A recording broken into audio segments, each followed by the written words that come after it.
Good morning! Lubid po ang gagamitin natin sa pang-design sa bedsheet. Sukatan lang po natin ng tela ng 3 inches.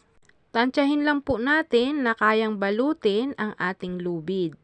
Since maliit lang po ang aking lubid, 3 inches lang po ang aking tela. Ibabalot ko lang po ang tela sa lubid at tahiin ito para po maging fix. Para pag ikinabit po siya sa ibang tela, hindi po siya gagalaw-galaw.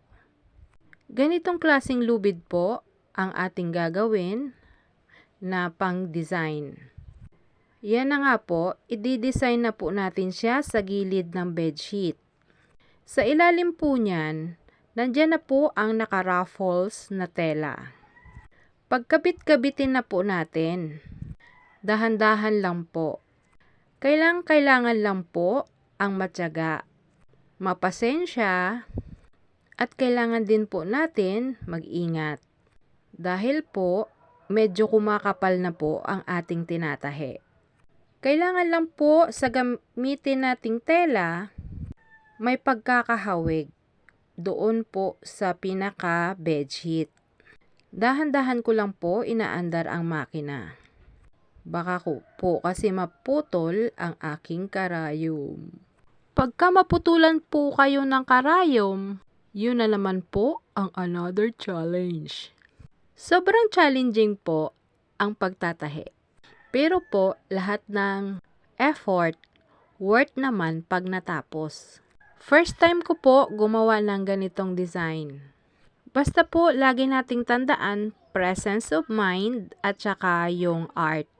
At lalo na po ang imagination. Ito na nga po, tapos na. Next na po natin ang katerno na kortina. Lagyan ko na po siya ng ring. Dahan-dahan ko po na ipinasok sa butas ang kabilang ring para po mailak. Sa mga unang video ko po, pinakita ang paggawa ng bilog at pagpasok ng ring. Ito na nga po ang finished product. Bedsheet na may katernong kortina. Kulay green po ang bedsheet na may design na kulay puti. Kaya po ang curtain at ang combination niya po ay kulay puti din po na curtain. Ang next po natin ay kulay yellow. May design din po ang bedsheet at ang katerno niya curtain din po na yellow. Nilagyan din po ng ring ang kulay yellow na curtain. Ang sa gitna na curtain ay kulay white. Thank you for watching!